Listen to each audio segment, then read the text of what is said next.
Pakiusap. Kayo na po munang bahala kay David. Hindi ko na po talaga kaya.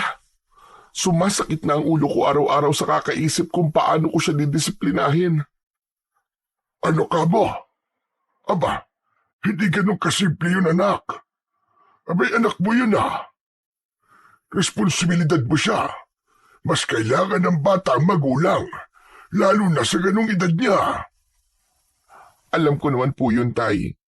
Kaso hindi ko nga po talaga kaya. Hindi na po siya nakikinig sa akin o maging sa papa niya. Kaya nga po napapalo na po siya minsan, pero hindi pa rin po nagbabago. Hindi ko naman po matutukan dahil abala po ako sa negosyo namin mag-asawa. Baka kasi napapabayaan niyo na siya. Hindi naman po sa ganun, Tay. Hindi naman po namin siya pinapabayaan. Pero aminado po ko, madalas po kaming wala ng papa niya. Abala po kasi kami sa negosyo eh. Ako po kasi yung humahawak ng accounting ng logistics. Lahat po. Hindi ko na po siya matutukan. Pero may yaya naman po siya. Ang kaso lang. Di yun nga. Kulang na sa aruga ang apo ko. Tapos baka naman nasusobrahan na rin ninyo sa pagpaparusa. Kaya mas lalong tumitigas ang ulo. Alam nyo, sigurado ko, pagmamahal at atensyon ang kulang sa bata na yan.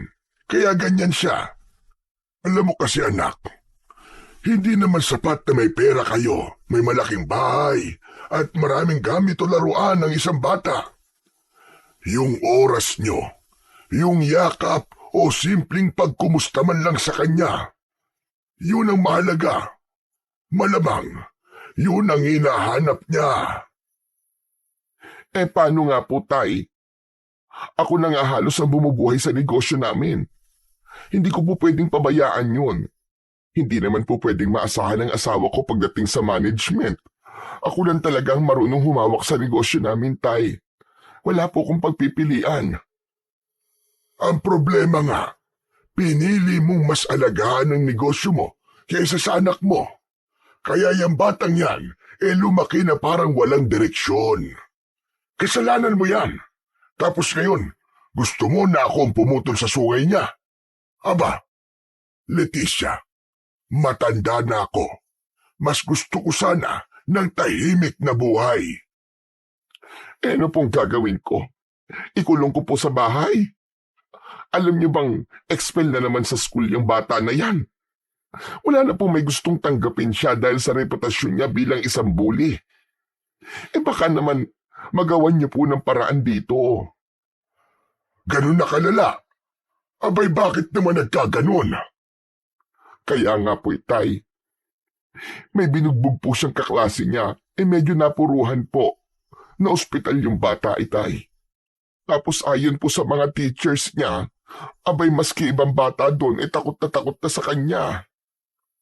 Abay, malaki na talaga ang sungay ano? Ay sige na po, pumayag na po kayo. Maski ilang buwan lang naman po. Pangako po babalikan ko po ang anak ko dito kung talagang hindi po siya magbabago. Wala na kasi talaga ako matakbuhan. Hindi ko na po alam ang gagawin ko, Tay. Umaasa po ako na baka sakali kayanin niyo po siya. Isang mahinang buntong hininga ang pinakawalan ni Lolo Tasyo. Tumingin kay David na noon ay nakaupo lang sa upuan, hawak ang cellphone at walang pakialam sa usapan nila ng kanyang anak. David, lumapit ka nga rito. Bakit? Totoo bang nambubugbog ka ng mga kaklase mo? Oo, kasi naman sila nauuna Gumaganti lang naman ako. Kailangan kong gawin yon kasi wala namang magtatanggol sa akin Palagi nila akong ginagalit, kaya nasasaktan ko sila. Kasalanan nila yun. Ang tatapang nila, hindi naman nila ako kaya. Ganun ba? Abay malakas pala ang loob mo, bata ka. Paano yan? Dito ka na raw muna titira. Yang ganyang asta ay hindi pwede rito. Ito tatandaan mo. Ako ang batas dito. At kung hindi mo babaguhin yung ugali mong parang siga, abay mas siga ako sa'yo. Mas matigas ang ulo ko Hindi mo ako kaya. Talaga? Sure po kayo dyan, Lolo? Ba't talaga palang balasubas ka? Tay, kayo na pong bahala sa kanya.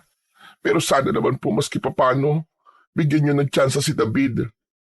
Malakas po ang paniniwala ko na dito po siya matututo sa inyo, na dito siya magbabago.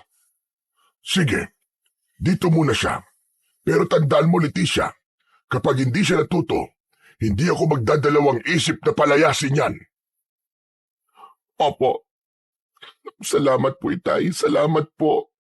Sana lang po, kayanin yung pagpasensya ng bata. Hindi pasensya ang kailangan sa ganyang klase ng bata, kundi disiplina at respeto. Yan ang ipapakain ko sa kanya rito araw-araw. Paano po, Tay? Kayo na po ang bahala sa kanya. Andiyan na po ang lahat ng mga gamit niya, mga damit, laruan, gadgets at iba pa. Tsaka po pala, ito po ang pera, panggastos niyo po maglolo. Buwan-buwan po ako magpapadala ng allowance niya. Saka Tay, kung maaari po, ay ipaayos niyo ang isang kwarto. Bumili ka po ng bagong kama niya, bagong kurtina, ipapintura niyo po. Tapos, pakikabitan po ng aircon para naman maging komportable si David. Hindi ko kailangan yan, anak. Kaya kong pakainin ang anak mo. Ako ang bahala sa apo ko. Kung gusto mong bumait yung anak mo, kailangan matikman niya kung paano mamuhay ng simple at kung paano mabuhay ng walang nag-aasikaso sa kanya. Dito, matututo siya maghugas ng pinggan, magwalis ng bakuran, at kumain ng kung anong nakahain. Kasi Tay, baka naman mahirapan siya masyado. Hindi po kasi sanay si David sa ganon. Yan na nga ang problema eh. Kaya lumalaki ang ulo. Hindi marunong dumanas ng hirap. Hindi ko siya palalakihin dito na akala niya siya ang hari. Sige po, Tay. Kung yan po ang alam niyong makakapagpatino sa kanya. Basta kung may kailangan po kayo o kaya may maging problema sa kanya, tawagan niyo lang po ako. Sige anak. Babiyahe ka na ba? Pabalik ng Maynila? Opo. Kailangan ko na pong bumalik kagad kasi di ako pwedeng mawala ng matagal. Maski isang araw lang sa negosyo. O sige, ako na ang bahala sa anak mo. Paano anak? Aalis na si Mama ha. Huwag masyadong matigas ang ulo mo dito. Palagi ka sanang makikinig sa lolo mo. Talaga po bang iiwan niyo ako dito? Ayoko po dito, Mama. Wala pong internet. Hindi po ako makapag-games. Ano pong gagawin ko dito? Boring. Nagkatinginan ang mag-ama.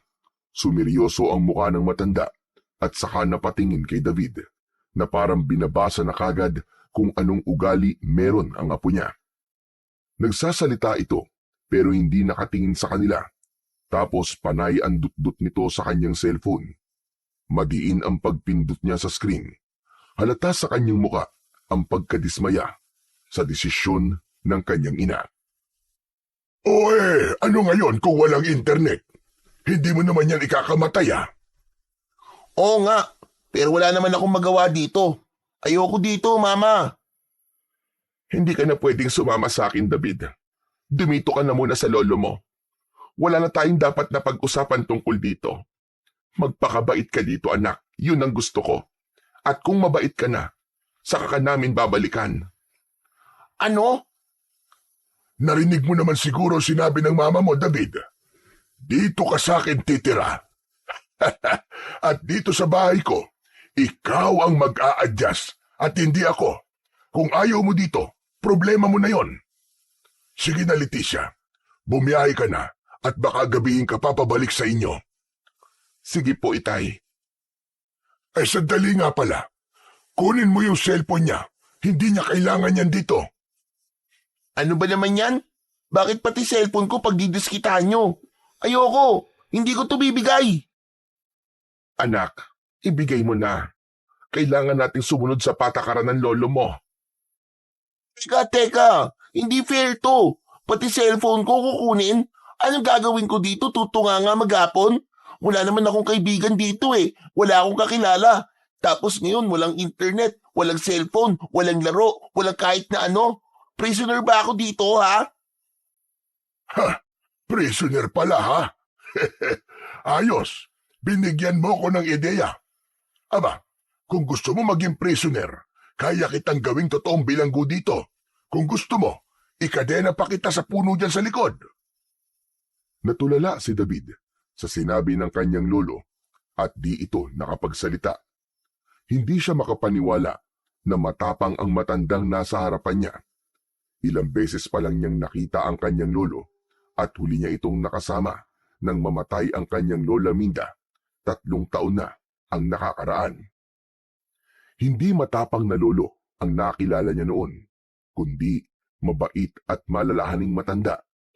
Sunod din siya sa luho dito at kanyang naging tagapagtanggol kapag nagagalit sa kanya ang kanyang mama. Napayuko si David. Sa pagkakataong yun, alam niyang maski magwala pa siya, wala nang mangyayari. Tingin niya sa lolo niya, hindi ito katulad ng kanyang mama na pwede niyang daanin sa paawa at paiyak-iyak. Hindi uubra ang arte niya rito. Dahan-dahang iniabot niya ang cellphone sa kanyang mama. Ngunit padabog. Hindi na siya umimik. Hindi na rin siya nag-aksaya ng laway para umangal pa. Galit siya, pero mas lamang ang kanyang lungkot dahil mismong sa oras na yon ay naiisip niyang ipinamimigay na siya ng kanyang mga magulang. Simula ngayon, iba na ang takbo ng buhay mo dito, bata. Wala kang ibang aasahan dito kundi ang sarili mo. Kung gusto mong maayos ang buhay mo dito, matuto kang sumunod. Pagkaraan niyang maiabot ang kanyang cellphone, ay nagpaalam na si Aling Leticia.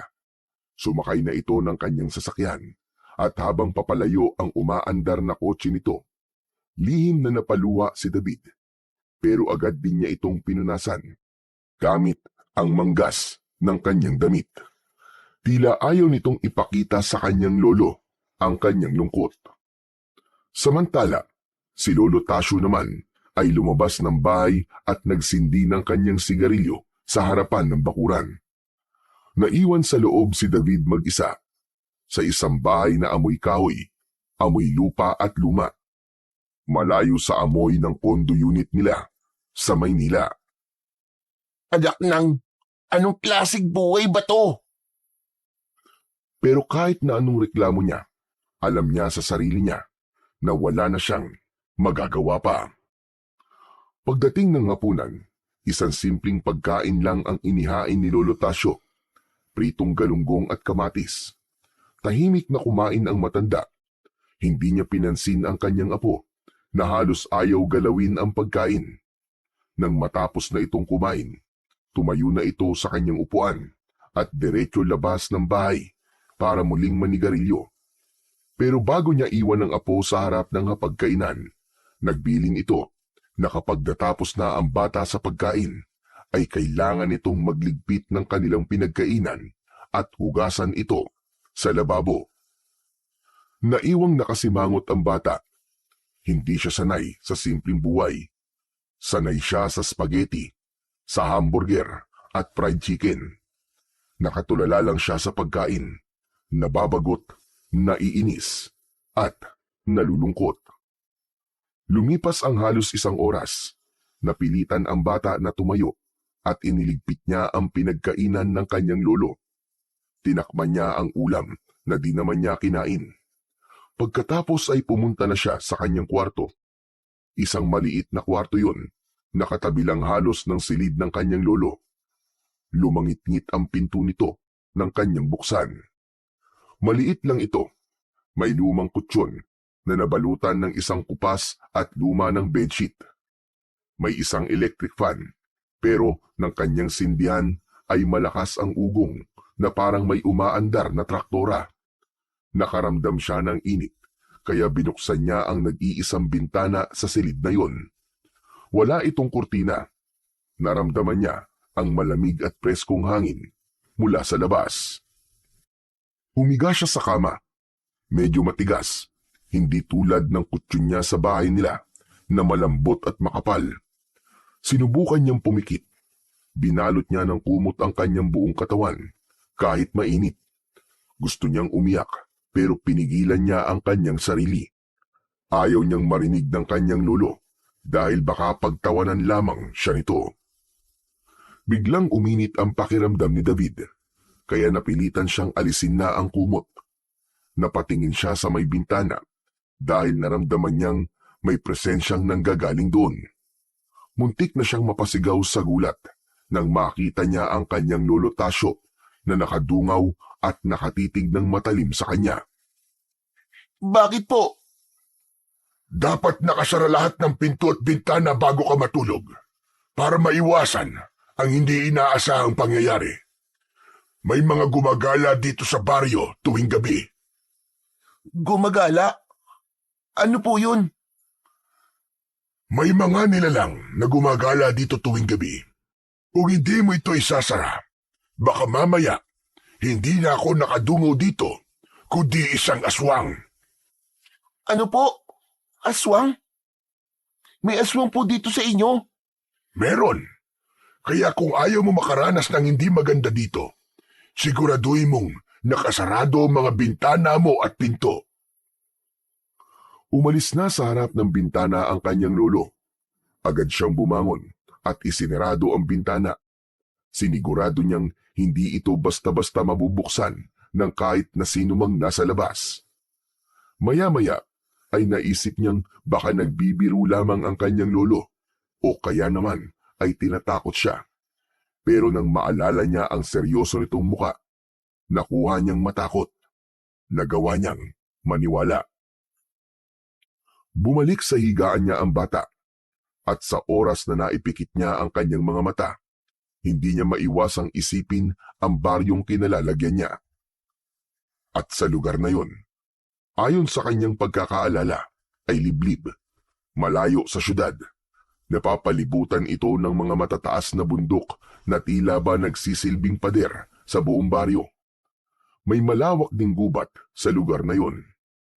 Simple ang pamumuhay ng mga tao sa baryo. Karamihan sa kanila, ang ikinabubuhay ay pagsasaka, pangingisda sa ilog o nag-aalaga ng mga hayop tulad ng kambing, baka, kalabaw at mga manok. Walang malaking gusali, walang mall, walang arcades at sinihan, wala ring mga magagarang mga restoran. Naging mabagal ang oras ng gabing yun. Kaya naman, pakiramdam ni David ay magiging mabagal din ang oras para sa kanya habang naroon siya sa baryo. Nung biyahe nila ay nakita niyang walang halos nagbago sa baryo sa loob ng 3 taon. Ang mga bagay na nakatayo ay gawa pa rin sa mga kahoy at yerong mga kalawangin. Tulad sa bahay ng kanyang lolo, napabuntong hininga siya. Hindi niya lubos maisip ang dahilan kung bakit sa dami ng pera nilang mag-anak ay di man lang mapaayos ng matanda ang bahay nito. Gayong kaya naman nilang gawing mansyon o isang magandang rest house ang bahay ng kanyang lolo. Pagkalipas ng halos 1 oras na pag-iisip, biglang bumigat ang kanyang mga mata. Dahan-dahan niyang muling ibinalot ang kumot sa kanyang katawan. Kahit mainit, kahit hindi siya komportable, nakatulog si David. Kinabukasan, nagising siya sa malalakas na tilaok ng mga manok. Paglabas niya ng kanyang kwarto, wala ang kanyang lolo. Sa ibabaw ng lamesa, may iniwang sulat ang matanda. Dinampot niya ang papel at binasa. Nalaman niya na nagpunta ng palengke ang kanyang lolo Tasyo. Napabuntong hininga siya. Napatingin sa lamesa at nakita niya ang 2 nilagang itlog. Maayos na nakalagay sa isang mangkok at katabi nito ang natakpang galunggong na hindi niya kinain kagabi. Napangiwi siya sa pagkain. Anak ng, ito na naman? Wala na ba talagang iba? Grabe naman ng parusang to, Mama. Gusto ko nang umuwi. Panay ang reklamo niya, pero naramdaman niya ang labis na panginginig ng kanyang kalamnan at ang kanyang tiyan ay panay na rin ang tunog. Wala na siyang pagpipilian. Hilo na siya at pakiramdam niya ay mawawalan na siya ng malay kung hindi siya kakain. Napilitan siyang umupo at harapin ang kanyang almusal. Dahan-dahan, kahit nakasimangot, kinain niya ang itlog at tinikman ang malamig na galunggong. Pagkatapos kumain, nagligpit siya ng pinagkainan, gaya ng bilin ng kanyang lolo. Hindi niya alam kung ano pa ang gagawin. Kaya matapos hugasan ang mga plato, nagpasya siyang lumabas muna ng bahay at mamasyal. Naglakad-lakad siya sa bakuran. Nang mainip ay lumabas siya sa kalsada at di sa kalayuan ay nakita niya ang grupo ng mga batang naglalaro ng holin. Dahan-dahang lumapit sa kanila si David. Pinanood niya ang mga batang naglalaro. Naaliw siya kahit papano. Isang holin ang gumulong palapit sa kanya. Kaya naman, pinulot niya yun. Nilapitan siya ng isang matabang bata. Malaki ito kumpara sa kanya at sa ibang bata na naroroon. Marami itong hawak na holin sa kanyang mga kamay at puno na rin ang kanyang bulsa.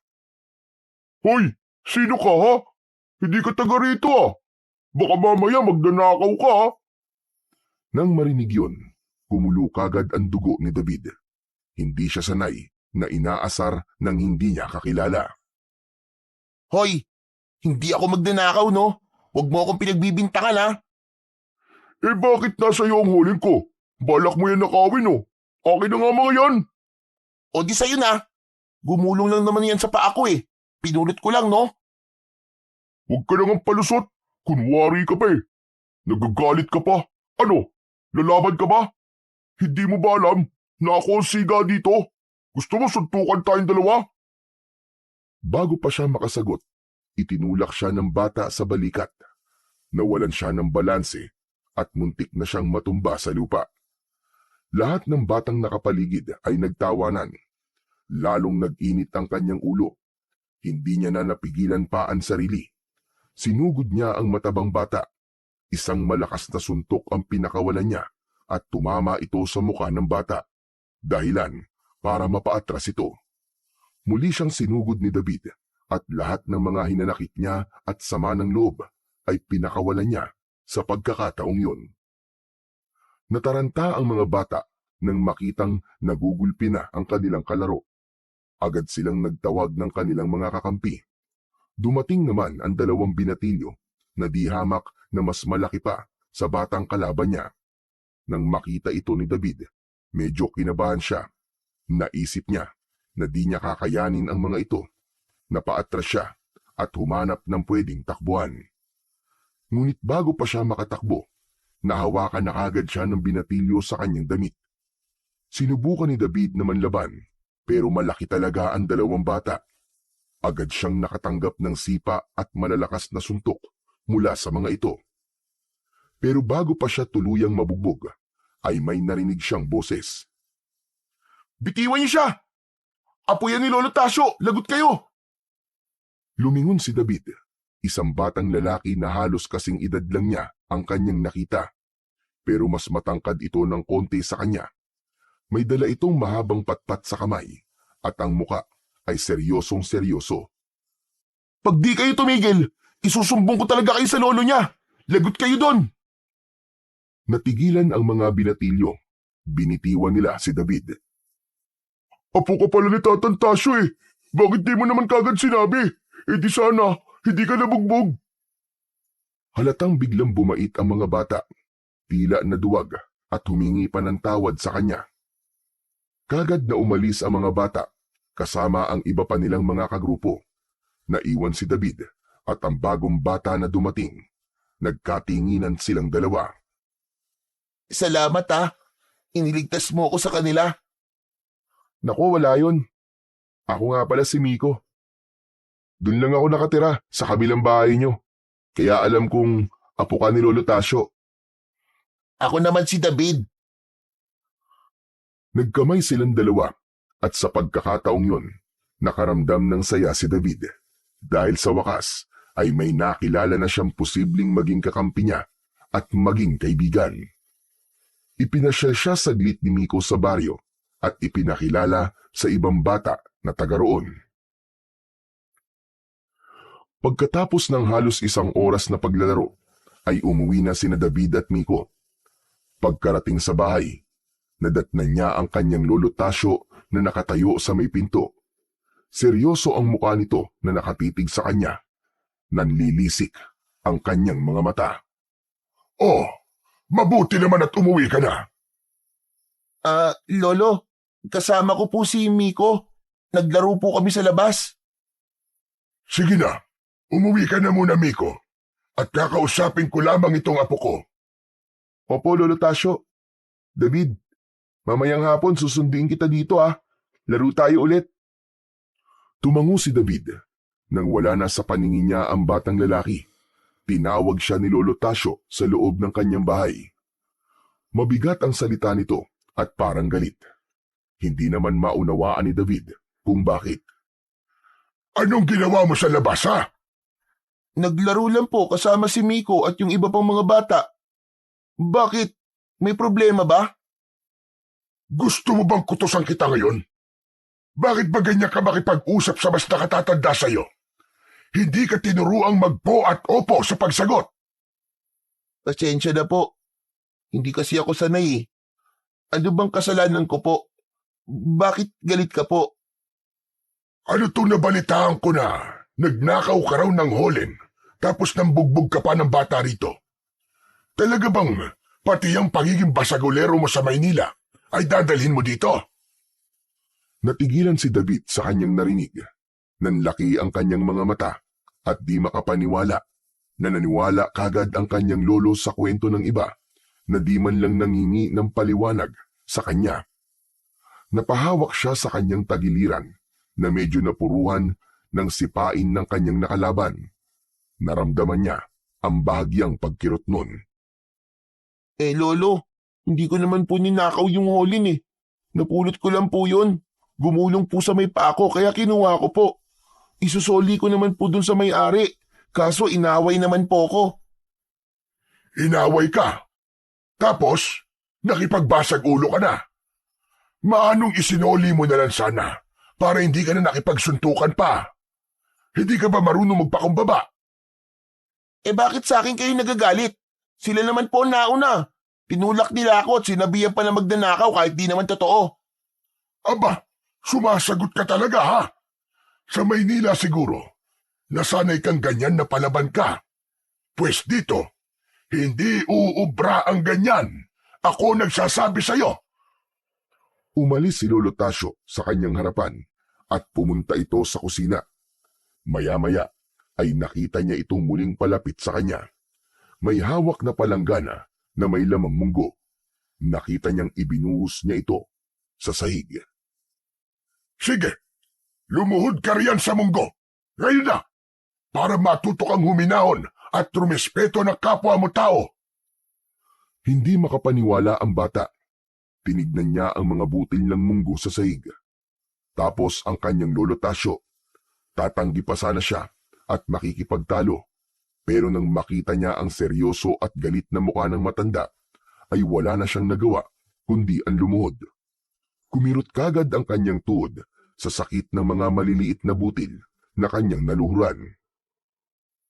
Hindi naman kasi ako magnanakaw Hindi naman ako masama. Hindi nga ba? Bakit nandito ka? Hindi nakasagot ang bata. Pinili na lamang nitong yumuko at tiisin ang sakit ng kanyang mga tuhod. Mag-iingat ka sa mga kilos mo dito, ha? Huwag mong hayaang maging pangit ang pangalan mo, lalo na't apo kita. Ang mga tao dito, malaki ang respeto at takot sa akin. Kaya sana, hindi ikaw ang sumira na maganda kong reputasyon dito sa baryo na to. Nagkakaintindihan ba tayo? Sa kauna-unahang pagkakataon, umiyak si David. Wala itong nagawa, kundi ang tumango na lang at tanggapin ang masasakit na salita ng kanyang lolo. Tahimik siyang lumuha habang nakaluhod pa rin sa munggo. Maya-maya ay bumukas ang luma nilang pinto at nakita niya si Miko na nakatayo doon na may hawak ng isang mangkok. Nakangisi pa ito pero agad na nagbago nang makita ang kalagayan ng kanyang bagong kaibigan. Hala, Lolo Tasyo, bakit po nakaluhod si David sa munggo? Ano pong kasalanan niya? Abat, Hindi mo ba alam kung ano nangyari? Akala ko ba'y magkasama kayo? Di mo ba nakita na nagnakaw siya ng holin at nakipagbugbugan? Naku, Lolo Tasyo, hindi po totoo yun. Nandun po ako kanina kaya alam ko po kung ano talaga nangyari. Hindi naman po niya ninakaw yung holen eh. Gumulong lang po sa paa niya yon. Tapos pinulot niya po. Sinabihan po kagad siya nung siga na si Tabang JM. Sinabihan kagad siya ng magnanakaw. Tapos yun, inaway po nila. Nanghingi pa nga po ng tulong sa ibang bata na kapwa niya siga eh. 3 po sila. Binugbog po nila si David. Natigilan si Lolo Tasyo sa kanyang narinig. Napatingin siya sa munggo. Tapos kay David na tahimik na umiiyak. Kita sa mukha ng matanda ang pagdadalawang isip. Pero hindi niya kagad binawi ang parusa. Siya nga po pala. Ito po oh, may dala po akong ulam. Pinabibigay po ni nanay sa bago kong kaibigan. Ganun ba? O sige, Miko. Sabihin mo sa nanay mo, maraming salamat. Wala pong anuman, Lolo. Siya nga po pala. Huwag na po sana ninyong pagalitan si David. Kasi mabait naman po siya eh.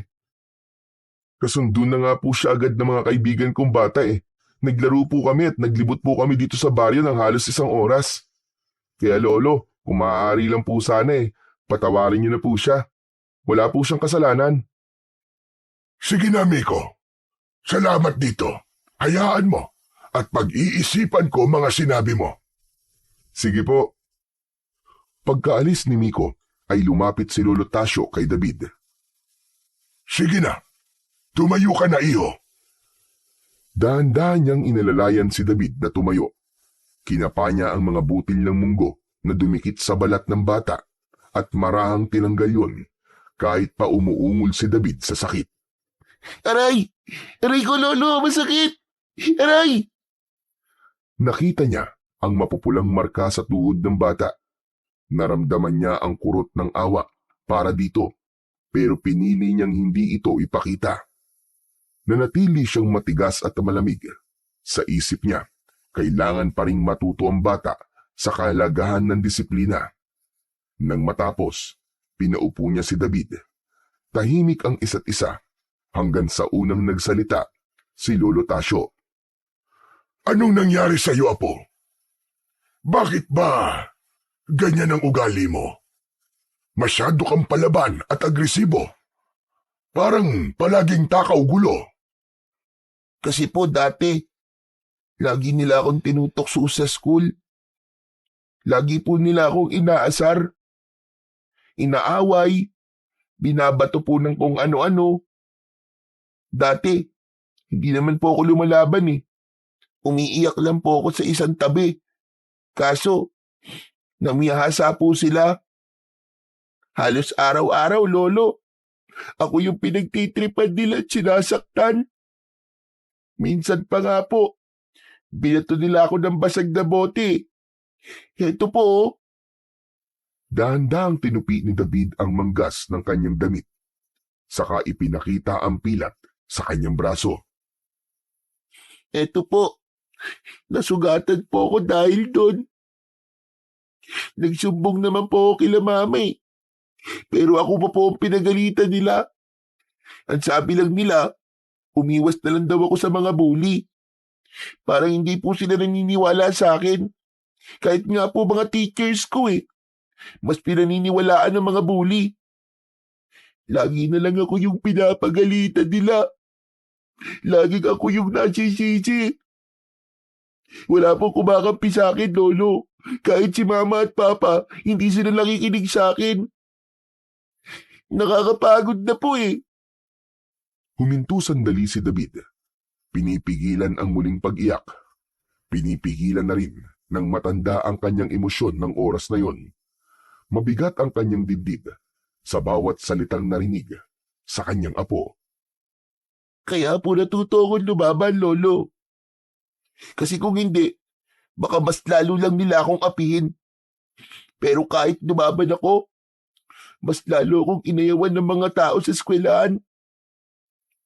Para bang wala na akong lugar kahit saan, Lolo.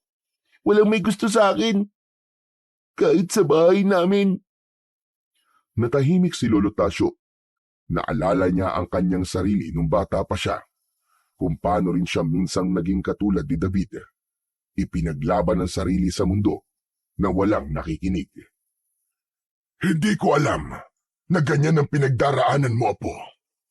Pero mali pa rin na sinilusyonan mo ito sa pamamagitan ng pakikipag-away. Ito ang tatandaan mo, Apo.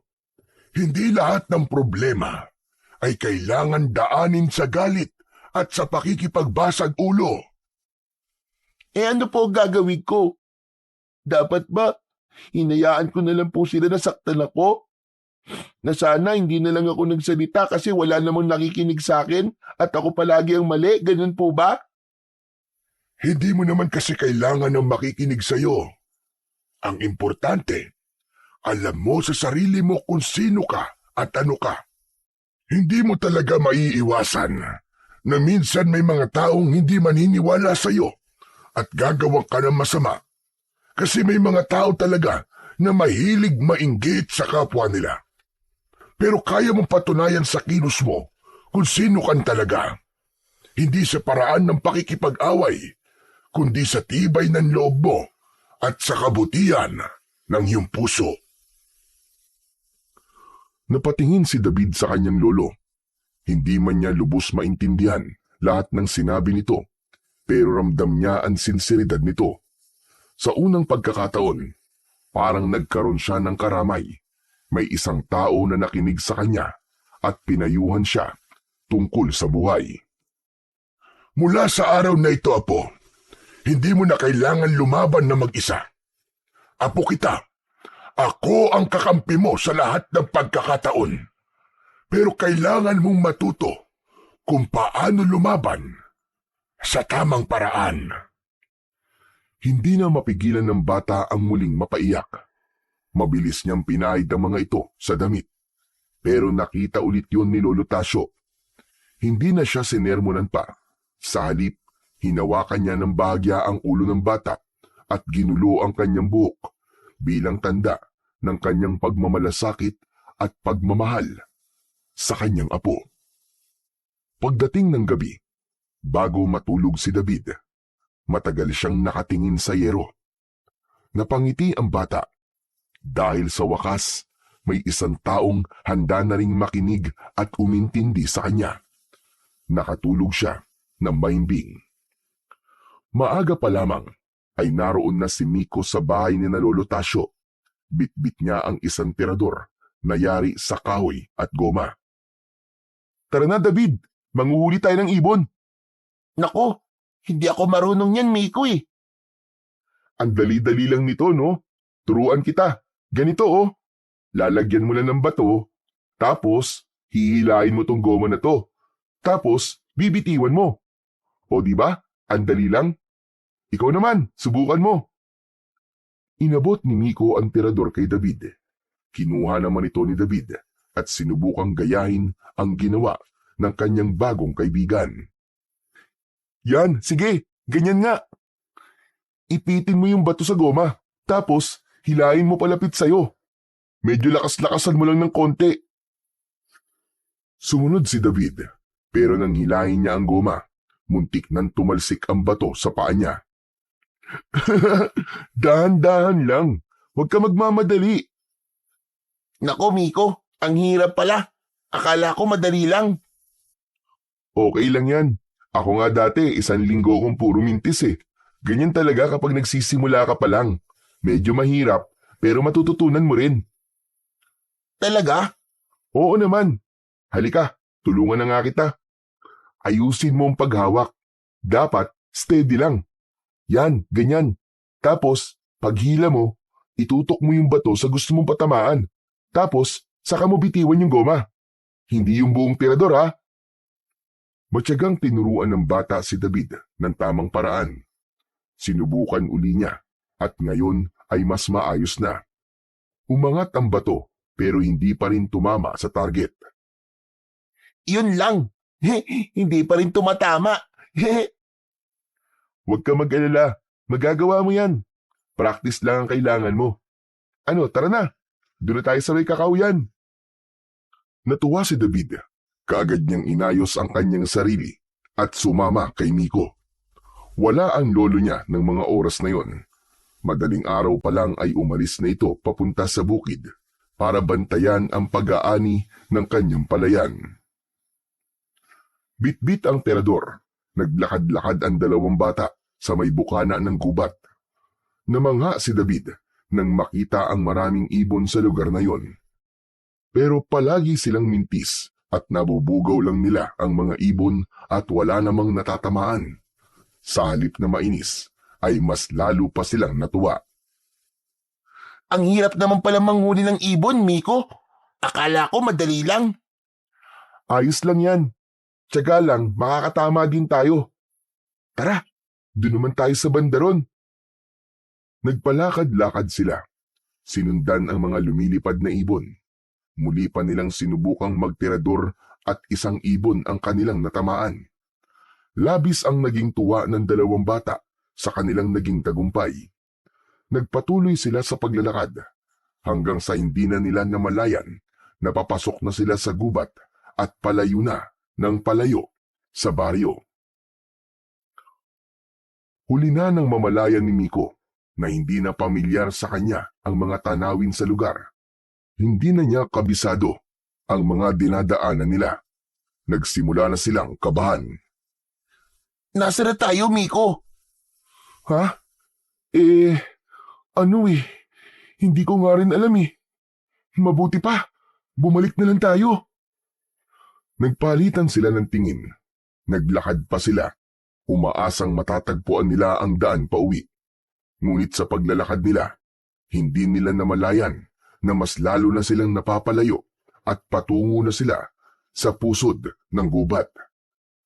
Napunta sila sa isang kakaibang lugar kung saan nakita nila ang isang maliit na komunidad.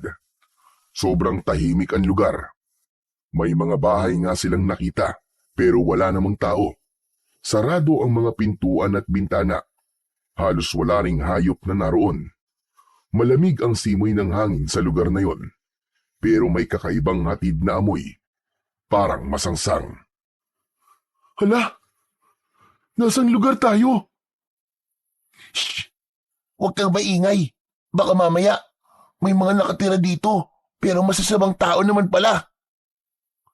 Hala? Oo nga. May naikwento pala sa akin ng si Lolo Tasyo tungkol sa isang baryo ng aswang dito sa gubat. Mukhang ito na yung lugar na yun.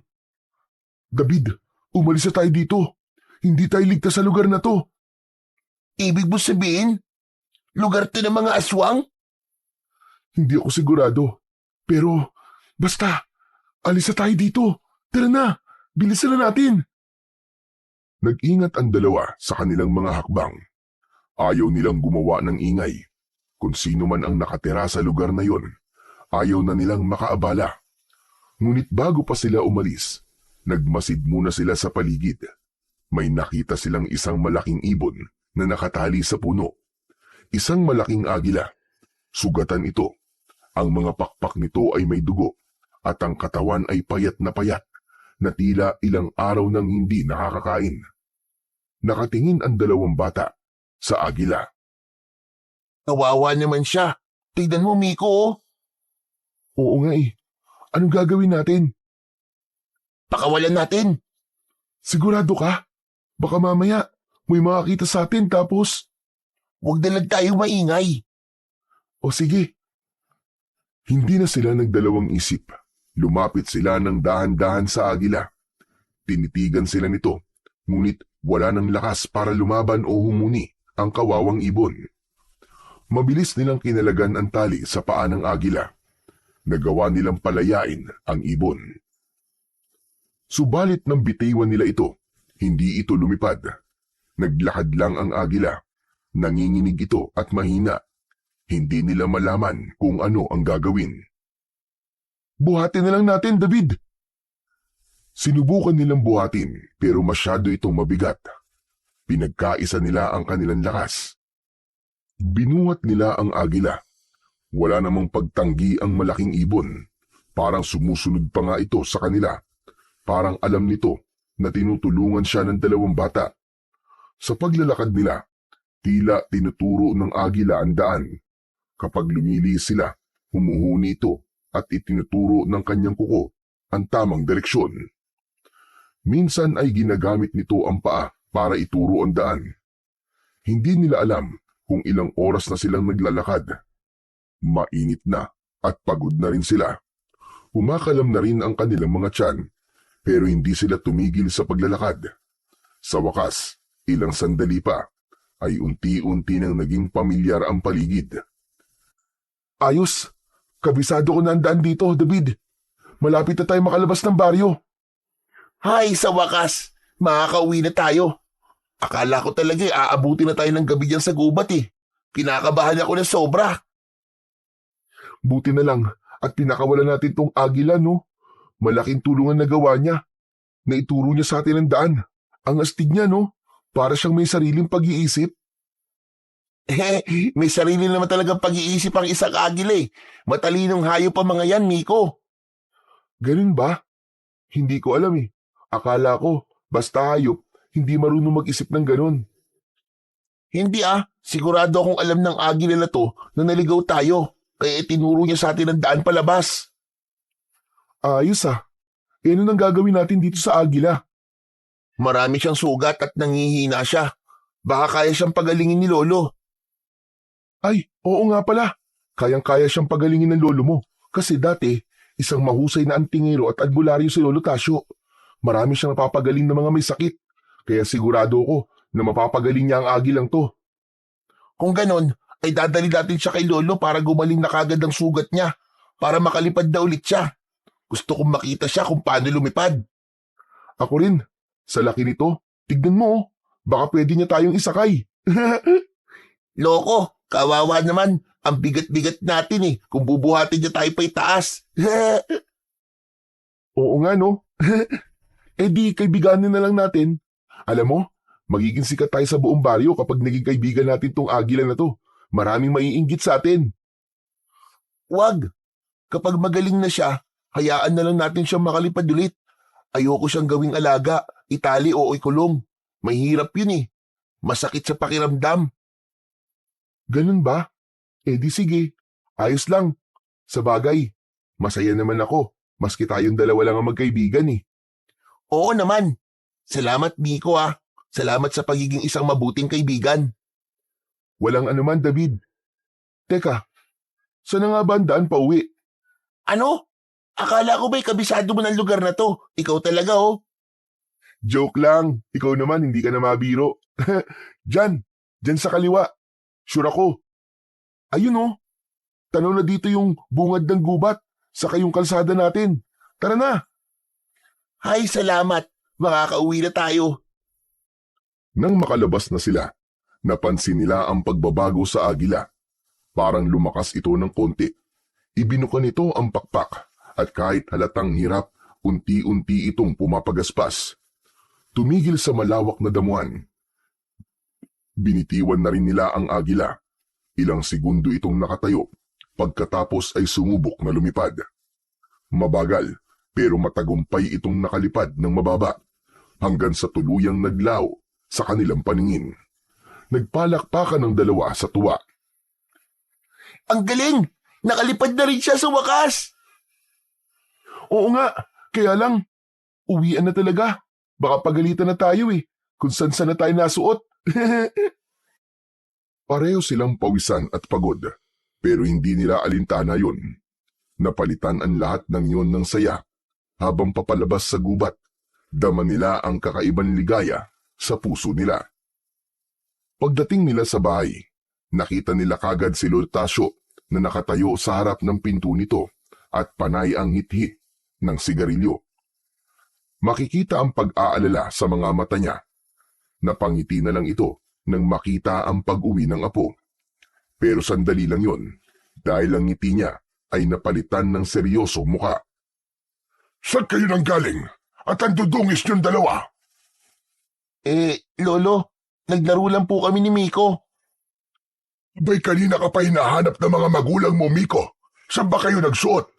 Wala kayo dito sa baryo. Lolo, ang totoo po niyan naligaw po kami sa gubat habang naninirador po kami ng ibon. Ano ka mo? Nagpunta kayo sa gubat? Abay, hindi nyo ba alam kung gaano kadelikado roon? Mabuti na lamang at walang masamang nangyari sa inyo roon. Sorry po, Lolo Tasyo. Hindi po namin sinasadya. Hindi po namin namalayan na nakalayo na po pala kami. Tapos, yun nga po, bigla po kaming naligaw. Natagalan po kami bago makalabas sa gubat. Opo, Lolo. Sorry po talaga. Hindi na po mauulit. Hindi biro yung ginawa niyo na pagpunta sa gubat. Maraming mababangis na hayop doon. Paano kung nasaktan kayo? O kaya hindi na nakabalik? Ano na lang ang sasabihin ng mga magulang nyo, ha? Lalo ka na, David. Ano na lang ang sasabihin ng mama mo kung may masamang nangyari sa'yo? Sorry na po talaga, Lolo. Hindi na po mauulit. Siguraduhin mo lang. Ako, hindi ko kayo hinihigpitan sa paglalaro. Pero sana naman, tandaan nyo lahat ng mga biling ko. Huwag kayong lalayo sa baryo dahil delikado. Maraming masasamang elemento nandito. Naghihintay lamang ng tamang pagkakataon para makagawa ng di maganda. Saka sa gubat, huwag na kayong babalik doon. Alam nyo bang, merong isang baryo ng aswang sa pusod ng gubat? Alam po namin, Lolo. Nakita nga po namin yun eh. At may iniligtas pa po kaming isang malaking agila na bihag nila. Ano kanyo? Anong nakita nyo? May mga bahay po, pero wala pong tao, Lolo. Anong wala? May mga tao sa baryo na yon. Mabuti na lamang at walang nakakita sa inyo doon. Kundi, baka hindi na kayo nakauwi. Ay, Diyos mio! Ang kukulit nyo! Huwag nyo na tong uulitin, ha! Teka, sinabi nyong meron kayong nailigtas na agila. Nasaan na yung agila? Wala na po, Lolo eh. Matapos niya po kaming ihatid dyan sa bukana ng gubat, lumipad din po siya palayo. Ganun ba? O siya, pumasok ka na sa loob ng bahay, David. At ikaw naman, Miko, umuwi ka na muna sa inyo at tiyak nag-aalala na ang mga magulang mo. Ay nako, pambihirang mga bata kayo, oo. Sige po, Lolo. Pasensya na po uli. O ikaw, kumain ka na doon sa loob. Nagluto ko ng tinolang manok. Wow! Sa wakas, karne na ang ulam namin. Pagpasok ni David sa loob ng bahay, ay kagad niyang naamoy ang masarap na amoy ng nilutong ulam ng kanyang Lolo Tasyo.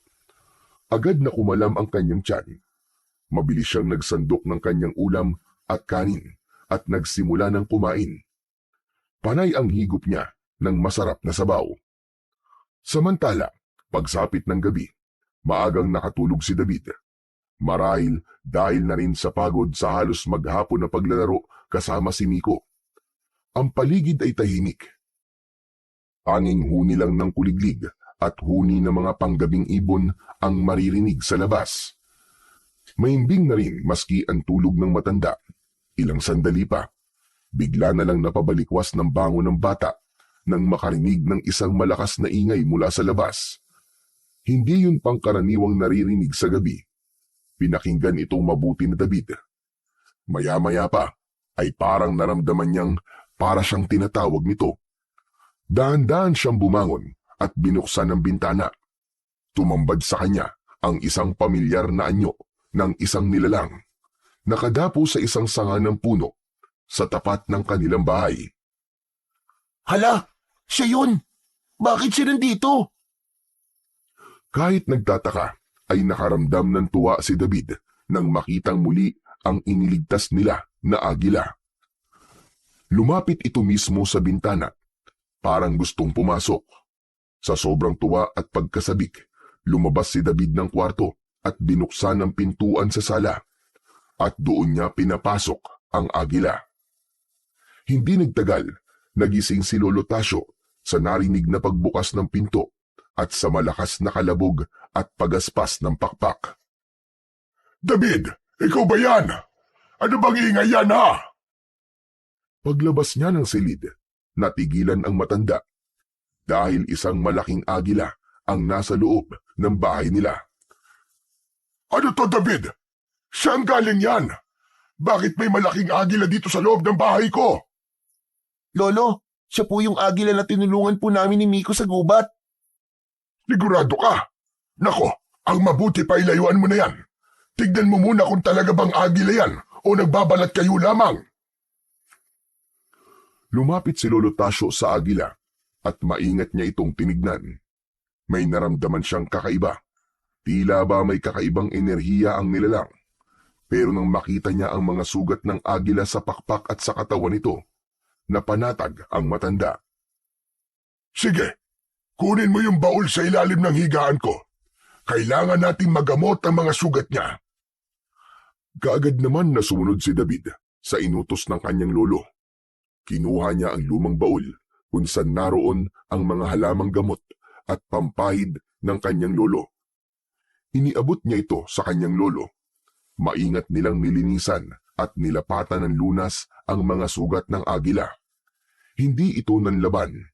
Parang sanay na sa haplos at presensya ng tao. Kinabukasan, nagulat si Miko nang makita niya ang agila na nakadapo sa puno sa bakuran nila. Uy! Yung iniligtas nating agila oh! Paano nakarating yan dito, David? Di ba? Pinakawalan na natin yan? Oo nga eh. Basta na lang siya dumating kagabi. Ang galing no? Bumalik talaga siya. Oo nga eh. Ngayon, alaga na namin siya ni Lolo. Ano kaya magandang ipangalan sa kanya? Ha? Bakit naman bibigyan mo pa ng pangalan? Ano yan? Aso?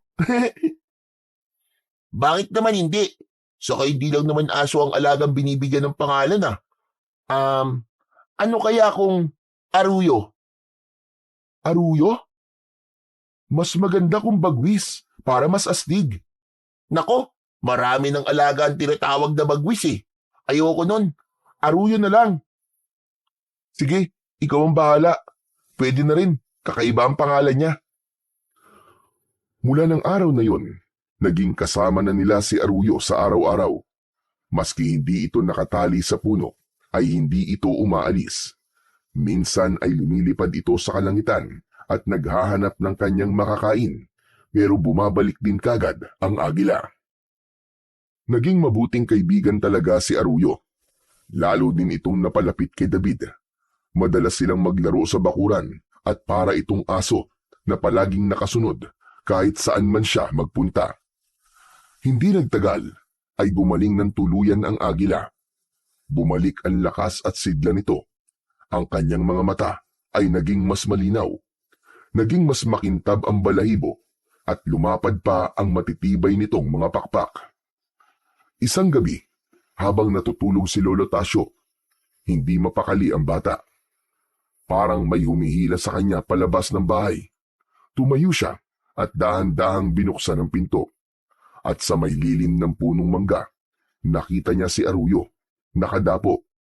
Tahimik, pero may kakaibang liwanag sa katawan. Nagulat si David.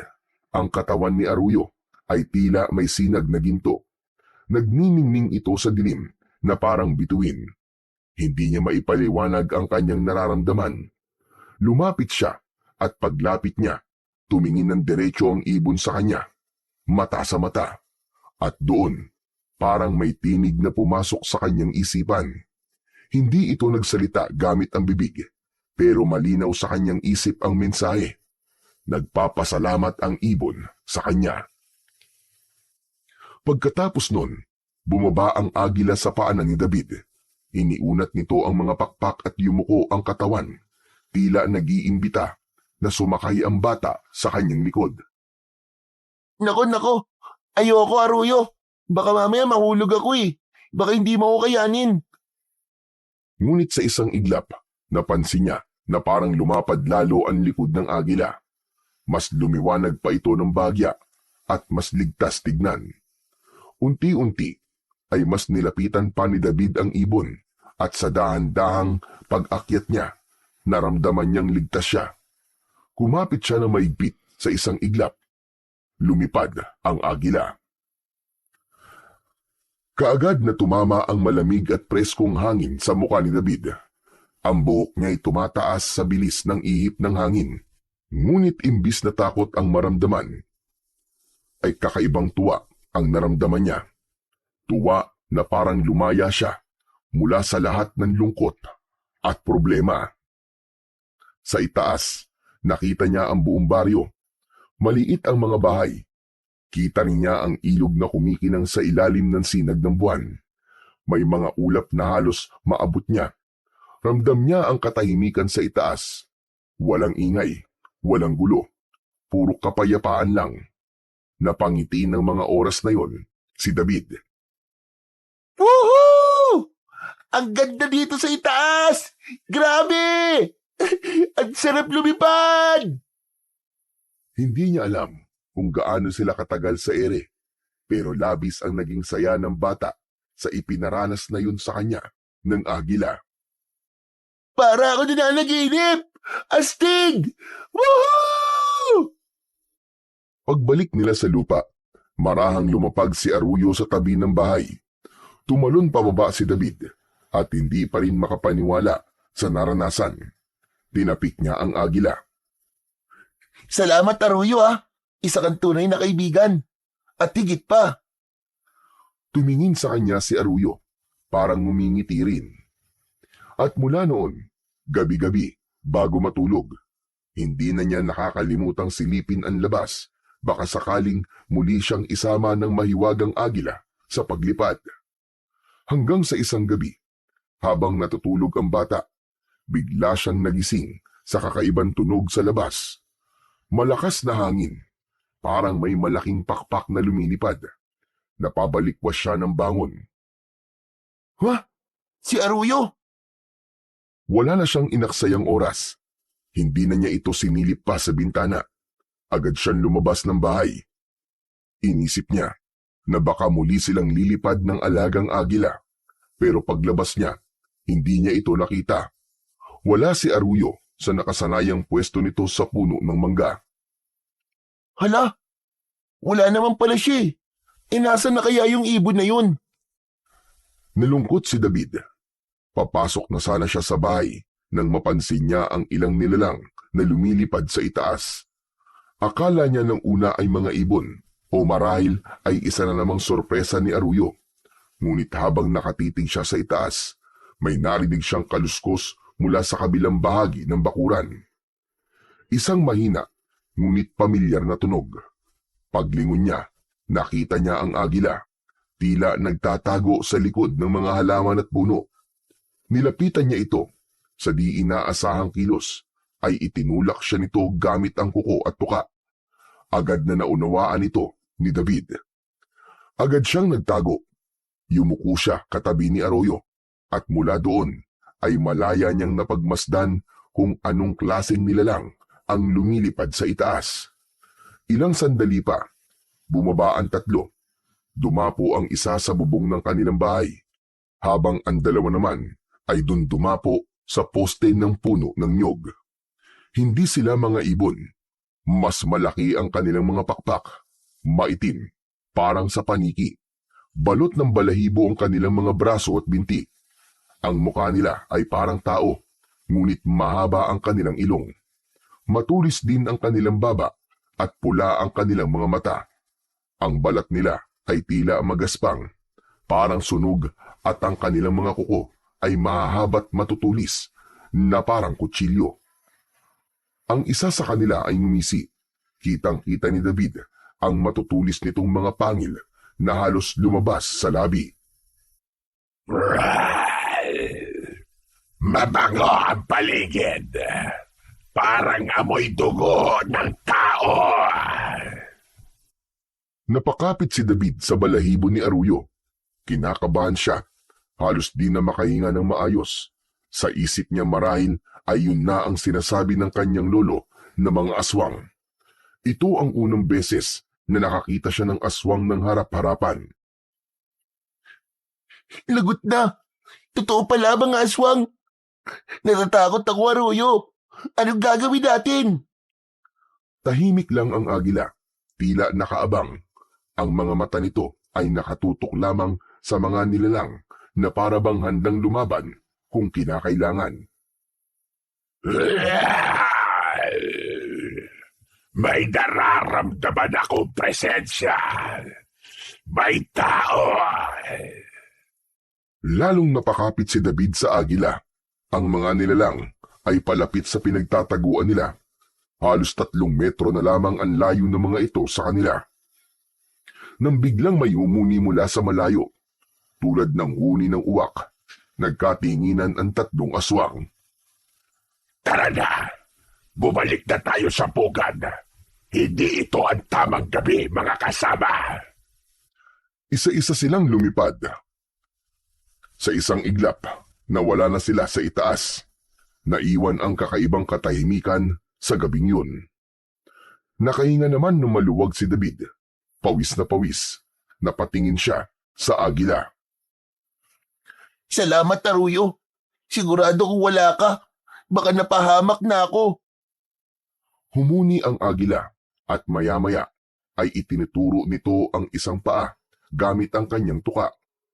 Napansin naman ng bata ang isang maliit na bagay na nakasabit sa matalas na kuko nito. Isang maliit at bilog na bato. Hindi niya alam kung ano yun, pero agad itong nakatawag ng pansin sa kanya. Dahan-dahang yumuko si Aruyo at inilapit ang kuko sa kanya. Para sa bato, Aruyo. Bahagyang tila tumango ang agila. Maingat na kinuha ni David ang mutya. Mainit ito nang dumampi sa kanyang kamay, pero hindi naman siya napaso. At nang mahawakan niya ito ng buo, may kung anong dumaloy na kuryente sa kanyang katawan. Hindi naman siya nasaktan dahil banayad lang ang paggapang nun mula sa kanyang palad. Pakiramdam ng bata, may lakas na pumasok sa kanya sa pagkakataong yon. Hindi ko alam kung ano to, Aruyo. Pero promise, iingatan ko to. Hindi alam ni David kung ano ang bagay na yon, pero batid niyang hindi yun isang karaniwang bato lamang. Tahimik na tumingin ang bata sa kanyang alaga. Inabot niya ang ulo nito at bagyang hinimas. Ngunit maya-maya lang, narinig niya ang boses ng kanyang lolo Tasyo. David! David, nasan ka ba? Anak ng pating naman itong batang to. Gabing-gabi na ba? Bahagya munang nagtago ang bata nang makita niya ang kanyang lolo na nasa harap ng kanilang pinto at napapakamot sa ulo.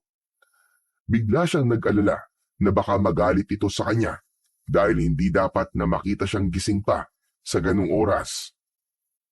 Aruyo, papasok na ako sa loob ha. Salamat talaga dito sa binigay mo ha. Maraan siyang lumabas mula sa kanyang pinagtataguan. Nakita siya ng matanda. Abay, saan ka ba galing na bata ka? Anong ginagawa mo sa labas ng ganitong oras? Alam mo bang 10 oras na ng gabi? Pambihira ka. May mga bababangis na hayop dito at kung ano-anong nilalang pa. Pasensya na po, Lolo. Ano bang iniisip mong gawin ha? Bakit ka nandito? At saka bakit ka nagtatago doon? Lo, may papakita po ako sa inyo. Pero wag po kayo magagalit ha. Lalo mo naman akong pinapakabe. Ano ba yan? Ito po galing po kay Aruyo. Hindi ko po alam kung ano to, pero galing po ito sa kuko niya. Tapos, may konting init at banayad po na kuryente ng hawakan ko po. Itinaas ni David ang kanyang kamay at ipinakita ang mutya na hawak niya. Sa ilalim ng gasera kumislap ito. Biglang nanlaki ang mga mata ni Lolo Tasyo. Anak ng tinapa! Galing to kay Aruyo! Opo, ano po ba yan? Ito ang mutya ng kalanginlan. Ano po? Ano po, Lolo? Ngayon lang po ako nakarinig ng ganyang salita. Ang kalanginlan ay hango sa salitang lihim at langit. Isang mutya na mula sa itaas. Isa itong bihirang regalo ng isang nilalang ng langit para sa isang taong may malinis na puso. Hindi ko po talaga maintindihan, Lolo. Ay nako, bata ka pan talaga. Ganito, David, ang bagay na ito ay bigay sa iyo ng hindi pangkaraniwang nilalang. Si Aruyo, hindi lang siya isang agila lang. Isa siyang espesyal na hayop na nangangalaga ng kalanginlan. Ayon sa kwento ng lolo ko, bihira lang ang magkaroon ng ganitong mutya, apo. May taglay itong kapangyarihan na kayang magbigay ng lakas, proteksyon at minsan, kung siniswerte, kahit kakaibang abilidad. Talaga po? May kapangyarihan po ang bagay na to? Oo, hindi basta-basta bato lang ito. Sabi sa mga matatandang alamat, kapag ang isang agila ay nagtiwala at nagbigay sa iyo ng bahagi ng kanyang sarili, tulad ng mutyang ito, ibig sabihin ay nakita kanyang karapat-dapat. Isa kang tagapagmana ng liwanag. Ano po? Tagapagmana ng liwanag? Tagapagmana ng kapangyarihan para maging tagapagtanggol. May dahilan kung bakit ibinigay sa iyo ito. Ibig sabihin, Lolo, parang magiging superhero ko? Ganun po ba? Tama ka. Parang ganun na nga iyo.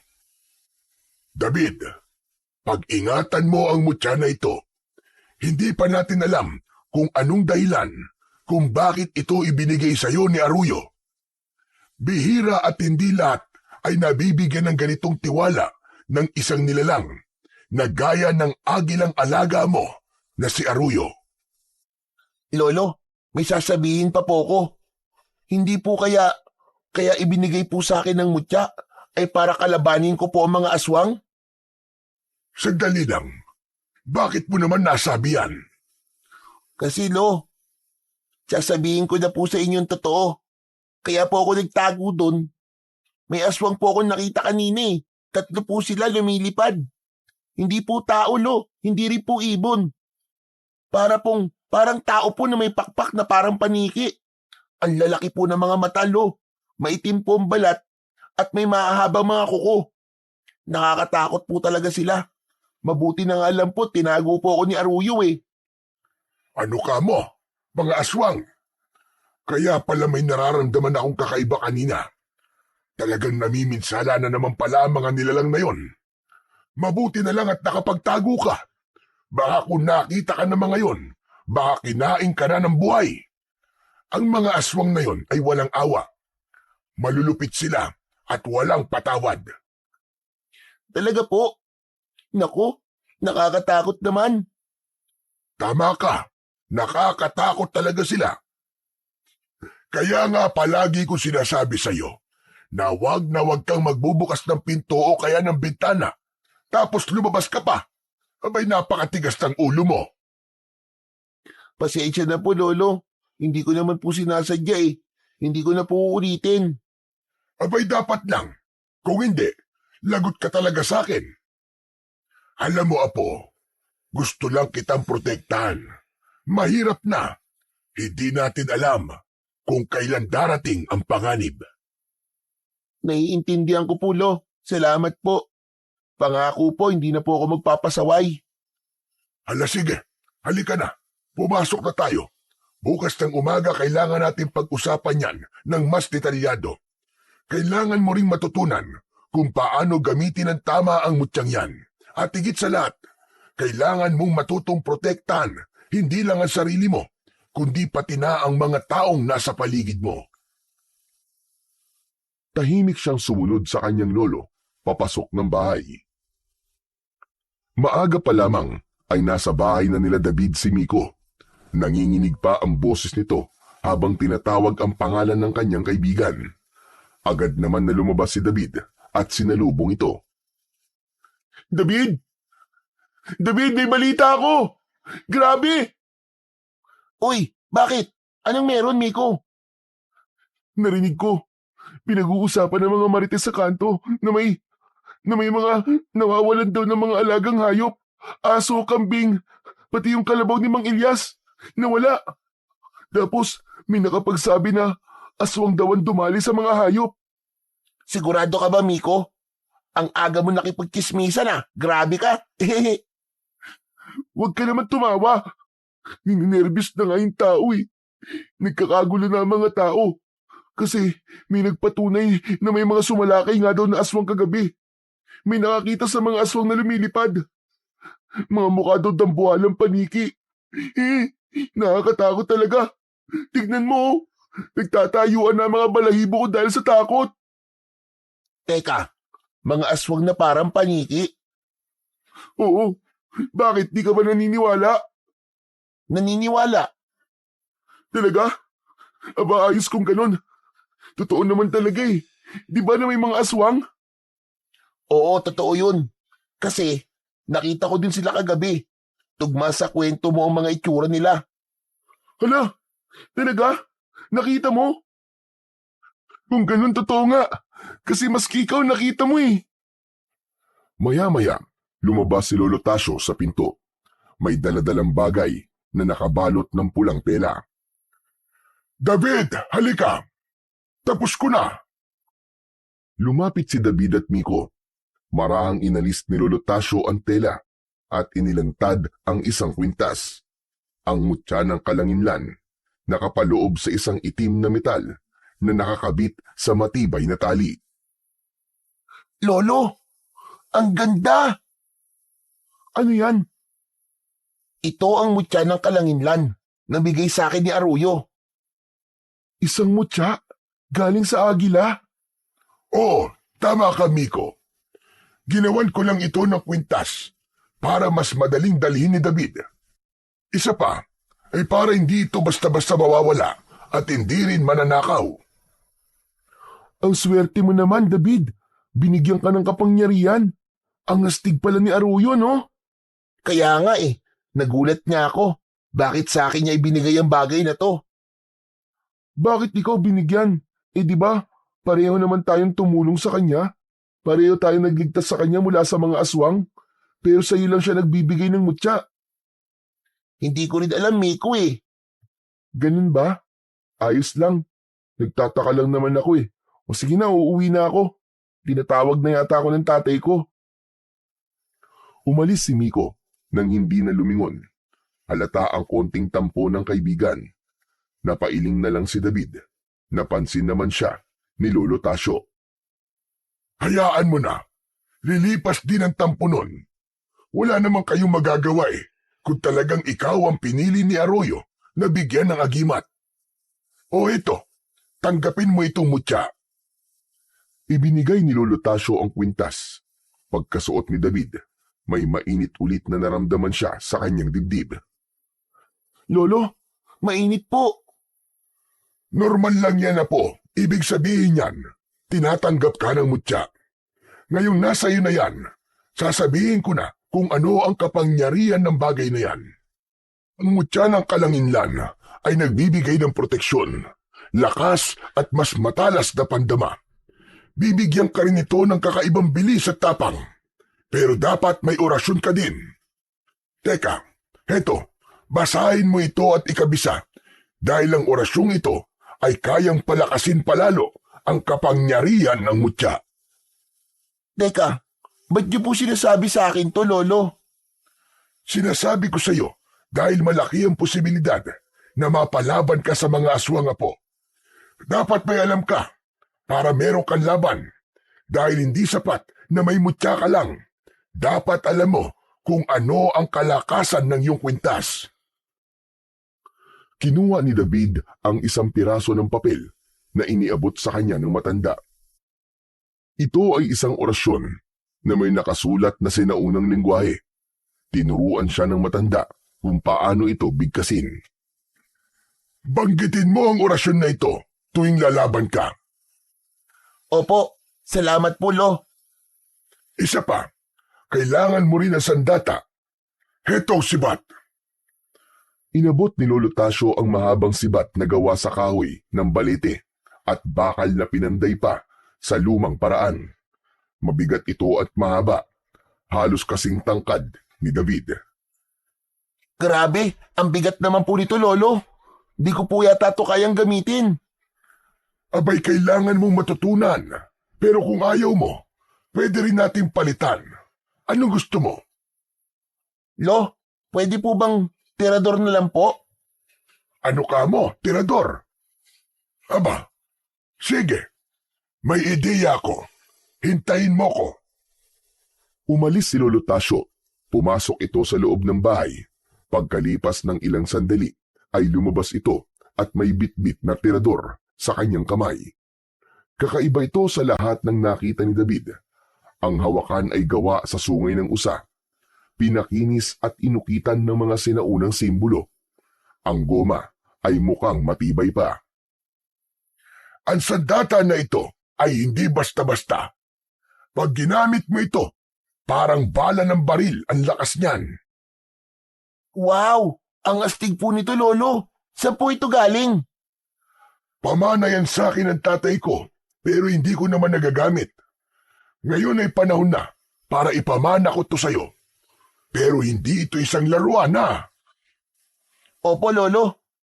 Teka, pwede ko po bang subukan? Sa katuruan niyo na rin po ako.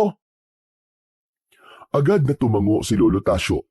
Pagkatapos ay pumunta sila sa likod ng bahay kung saan may nakatumbang patay na puno. Inilagay ng matanda sa ibabaw nun ang ilang piraso ng lata. O ayan, subukan mo nga. Itong mga to ang magiging target mo. Isipin mong aswang ang mga yan. Kailangan patamaan mo sila ng mabilis. Pumili si David ng maliit na bato. Inipit ito sa tirador. Huminga muna siya ng malalim, saka itinutok ang tirador sa lata. Huwag mong hawakan ng sobrang higpit. Dapat tamang tensyon lang.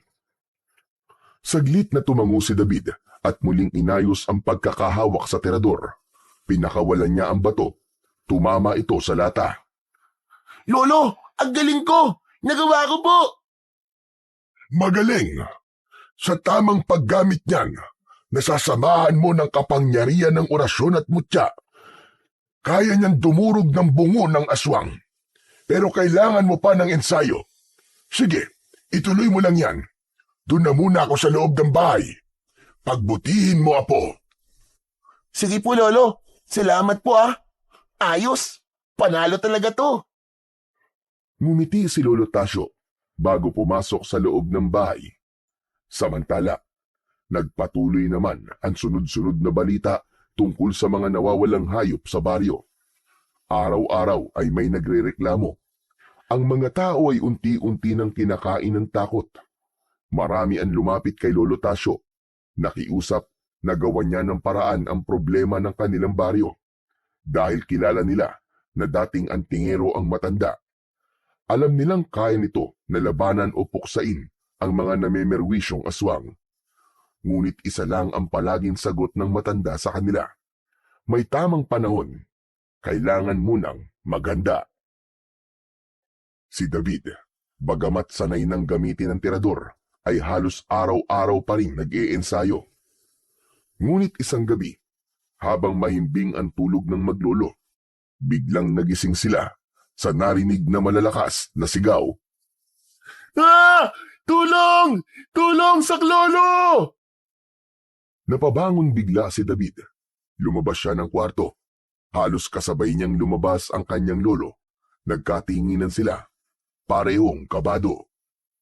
Lolo, parang galing po yun sa kabilang bahay. Boses po yun ni Miko. Agad silang lumabas. Doon nila nakita na tumatakbo palabas ng bahay nila ang bata. Hinahabol ito ng aswang. Miko! David! David, tulungan mo ako! Tulong! Pero huli na, dinagit ng aswang na yon si Miko. Hawak siya nito sa bewang at mabilis na inilipad sa ere. Ah! Wag! Bitiwan mo ako! Tulong! Tulong! Lolo, si Miko! Walang sabi-sabi, bumaba sa puno si Arroyo at lumapit kay David. Bahagya itong yumuko. Naunawaan na kagad ni David ang ibig sabihin ng kilos na yon ng kanyang alaga. Agad siyang sumakay sa likod ng agila. Sandali lang, Apo. Lolo, kaya ko po ito. Kailangan ko pong iligtas sa kaibigan ko. Sige, Apo. Pero, dalhin mo tong sandata mo at itong mga bato. Saka huwag mong kalimutan ang orasyon at ang mutya mo. Gamitin mo. Mag-iingat ka, Apo. Opo. Lumipad ang agila. Hinabol nila ang aswang na may hawak kay Miko. Sumabog ang liwanag na nagmumula sa kanyang suot na mutya. Inayos niya ang tirador at kumuha ng bato sa kanyang bulsa. Bumulong siya ng orasyon. Kasabay nun ay biglang tila nagbaga ang batong hawak niya pero hindi naman siya napapaso. Miko! Kapit ka lang dyan! Ililigtas ka namin ni Arroyo! Huwag ka mag-alala!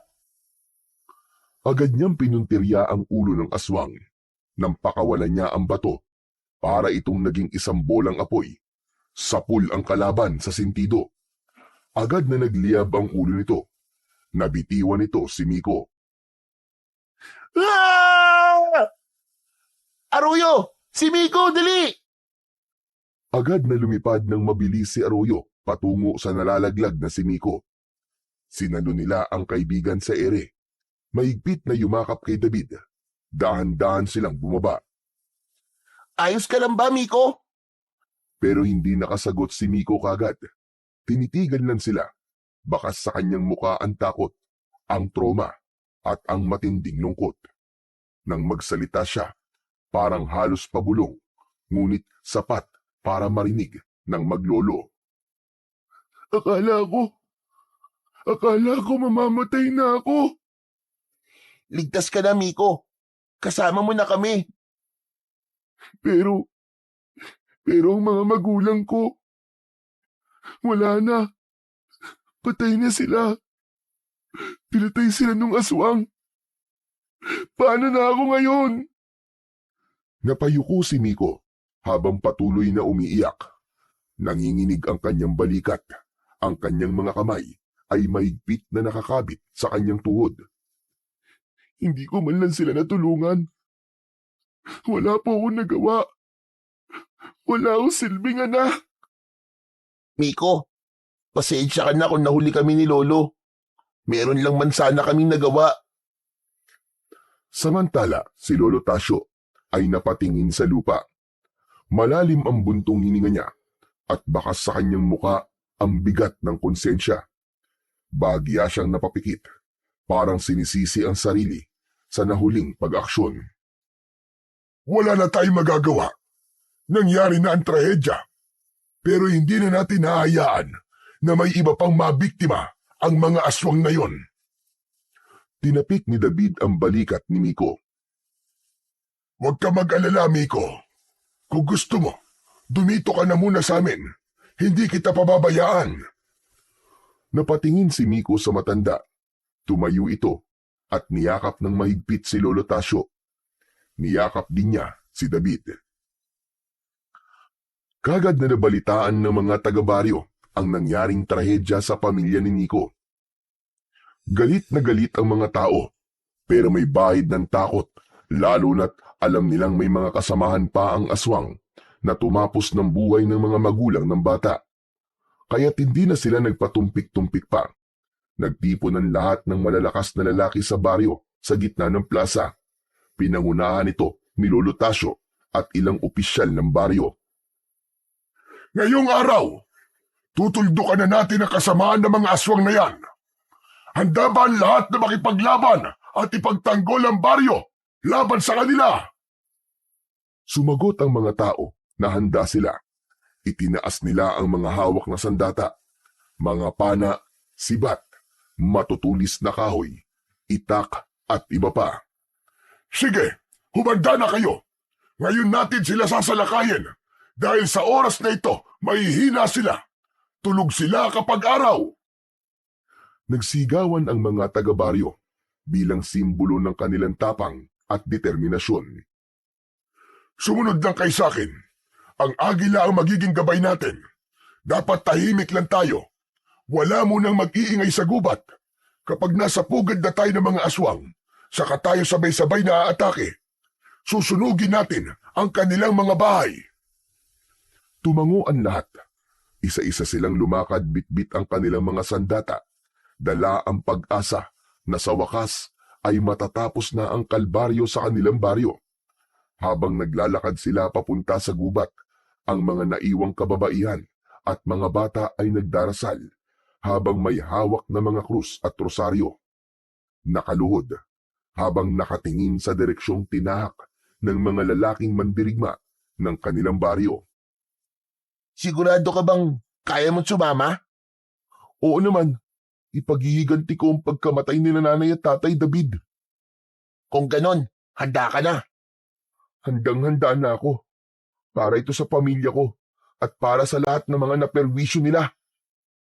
Sumakay na sila sa likod ni Arroyo. Lumipad sila sa ere. Sa himpapawid, tanaw nila ang masukal na gubat. Habang papalapit sila sa pugad, tumitindi ang kabog ng dibdib ni Miko. Tila dahil sa kasabikan na mabigyan ng hustisya ang kanyang pamilya. Tay, Nay, para to sa inyo. Hindi ko na kayo may babalik. Pero gaganti ako. Kaya natin to, Miko. Lalaban tayo. Pero David, nakakatakot. Pero hindi ako aatras. Hindi ko sila papatawarin sa ginawa nila. Tama, masama sila. Dapat lang natapusin na natin sila para wala nang ibang masaktan. Salamat David kasi nandito ka. Nandito kayo ni Arroyo para sa akin. Siyempre, best friend tayo, di ba? Mahigpit na niyakap ni Miko ang likod ni David. Mabilis ang lipad ng agila. Maya-maya pa ay nakita na ng dalawa ang pugad ng mga aswang mula sa itaas. Umikot-ikot sa impapawid ang agila na si Arroyo. Samantala sa ibaba ay natanaw naman ng mga mandirigma ang agila. Malapit na tayo! Magsipaganda na kayong lahat! Ilang sandali pa ay narating na din nila sa wakas ang lugar. Tahimik lang sila. Nagmanman at naghintay ng tamang pagkakataon para sumugod. Ito na ang huling pagkakataon. Sa pagsugod natin, wala nang urungan. Tandaan nyo, tama sa puso, sa ulo, sa leeg. Yun ang kahinaan nila. Bumaba ang agila sa lupa. Bumaba ang dalawang bata. Paglapag nila, saka nagbigay ng hudyat si Lolo Tasyo. Sugod! Sabay-sabay na umabante ang lahat papasok sa lugar na yon. Agad nilang sinunog ang mga nadadaan ng bahay. Kumalat ang apoy na parang bangungot. Isa-isang nagsilabasan ang mga tao mula sa kanilang mga tahanan. Galit na galit ang mga ito. Agad na nagbago ng anyo ang ilan. Nanlaki ang mga mata ni Lolo Tasyo nang makita ang nangyari. Hindi niya lubos akalain na kaya pa ring magbago ng anyo ng mga aswang na yon maski tirik na tirik ang araw. Gayunpaman ay hindi sila pinanghinaan ng loob. Nag-umpisa na ang sagupaan. Patuloy ang pagsugod mula sa grupo ng mga taga-baryo. Nakipagsabayan sila sa pag-atake gamit ang mga sibat, matutulis na itak at pana. Lahat ng mga aswang na kanilang nakakasagupa ay pinapatamaan nila sa ulo, sa puso at sa leeg. Ngunit mabilis din ng mga aswang at malalakas. Ilan sa mga kasama ang agad na bumagsak. Ang ilan ay nasugatan at ang iba pa ay tuluyan ng binawian ng buhay. May mga aswang sa ere at ito ang kadalasang nakakasakit sa mga taong nasa ibaba. Agad na nagdesisyon si David na lumaban na rin at tulungan ang mga tao. Sumakay siya sa likod ni Arroyo. Sama ako! Tara na, bilisan mo, Miko! Lumipad sila sa ere. Maliksing ikinampay ng agila ang malalapad nitong pakpak habang sakay sa likod ang dalawa niyang kaibigan. Mula sa itaas, nakipagsagupa sila sa mga aswang na nasa ere. Hinawakan ni David ang kanyang mutya at inusal ang orasyon na itinuro sa kanya ng kanyang lolo. Sa ginawa niyang yun, naramdaman niyang mas lalong lumakas ang kanyang pangangatawan. Nagtaglay din siya ng kakaibang tapang. Wala ni katiting na takot siyang nararamdaman, maski maraming aswang ang kasama nilang lumilipad sa ere. Luminaw ang kanyang paningin, ang kanyang mga mata ay parang naging kasing talim ng mata ng agila. Paikot-ikot ang agila sa ere, iniiwasan ang mga aswang na sumusugod. Inihanda naman ni David ang kanyang sandata. Ganon din naman si Miko. Inilabas niya ang kanyang tirador. Bagamat simple lang yon, ay hindi siya nag-alangan na gamitin yon sa isa sa mga aswang na papasugod sa kanila. Tinamaan ito ang mata ng aswang. Ayos! Sapol! Ang galing ko! Ngunit hindi nito napatumba ang aswang. Bagkus, mas lalo pa itong bumagsik. Muli itong sumugod at muntik nang makuha muli si Miko. Mabuti na lang at agad na napatamaan ito ng umaapoy na bato galing sa tirador na hawak ni David. Nasunog ang aswang hanggang sa tuluyang naging abo. Muling kumuha ng bato si David at pinatamaan ang iba pang mga aswang. Mabilis, eksakto. Ang mga aswang walang magawa kundi ang sumigaw sa sakit habang nasusunog. Sa pamamagitan ng mutya, uubusin namin kayong lahat. Mga hayop kayong aswang kayo. Mga perwisyo kayo sa baryo ng lolo ko. Humugot pa ng isang bato si David mula sa lalagyan ng kanyang sinturon. Mainit na ang kanyang palad. Mas malakas kasi ang apoy na humahawa sa bato para magbaga. Ngunit kaya pa niya itong tiisin. Kaya pa niyang hawakan ang kapangyarihan mula sa mutyang ibinigay sa kanya ng kaibigang agila. Sa bawat pitik ng kanyang tirador, isa-isang tumatama ang mga bato sa katawan ng mga aswang. Wala siyang mintis. Grabe, David! Ang husay-husay mo na pala talagang gumamit ng tirador. Nakakabilib ka. Magaling kasing magturo si lolo. Paturo ka rin sa kanya. Sige, pagkatapos ito, magpapaturo talaga ako sa kanya para maging magaling din ako katulad mo. Masigla silang dalawa. Walang takot na hinarap ang mga kalaban. Si Arroyo, mabilis ang pandama, alerto sa mga aswang na lumalapit sa kanila. Lilipad siya ng mataas at biglang tila sisisid pababa. Tumulong din ito sa dalawa sa pagpuksa sa mga aswang. Sinugod nito ang isang aswang at tinuka nito ang pakpak at sa loob lang ng ilang segundo, napunit ang pakpak at bumagsak sa lupa ang aswang. David! Sa kanan mo! Isang malaking aswang na may 2 sungay ang paparating. Kumakampay ang pakpak, naglalaway, at ang mga kuko ay tila kutsilyong bakal. Huminga ng malalim si David, saka tumayo sa likod ni Arroyo. Inalalayan naman siya ni Miko sa paa para hindi siya mahulog. Agad niyang tinutukan ng tirador ang aswang at sa isang iglap, pinakawalan niya ang bato. Tumama ito sa bibig ng aswang. Sumigaw ito. Nagpaikot-ikot ito pabulusok sa lupa. Nahulog, saka nasunog. Sa baba, kitang-kita ni Lolo Tasyo ang laban sa ere. Napatango siya, kahit may sugat sa braso at balikat. Magaling mga apo! Ipagpatuloy niyo yan! Kami na ang bahala rito sa baba! Napatingin si Miko sa ibaba at may napansin siyang isang halimaw na sumusugod. Nasa likod ni Lolo Tasyo. Nakadikit ito sa lupa, gumagapang na parang hayop. Nakalabas ang mahabang dila. David! Ang Lolo Tasyo! Sa likod niya may aswang! Sa ere, kapansin-pansin na mas bumilis pa ang kilos ni David. Parang may sariling isip na ang kanyang mga kamay. Tila ginagabayan ng kapangyarihan ng mutya. Agad siyang dumukot ng bato at mabilis na ibinala yon sa kanyang sandata. Buong lakas na pinakawalan niya ang bato. Tumama ito sa gitna ng noo ng halimaw. Napasigaw ang aswang pero kagad ding nilusaw ng apoy. Grabe, David! Ang galing mo talaga! Idol na kita ngayon! Nagpatuloy ang laban nang maubos na ang mga aswang sa itaas. Tinulungan na nila ang mga kasama nila sa ibaba. Sa huling bugso ng laban, lumipad si Arroyo ng mababa at mabilis na pinagtutuka ang mga aswang.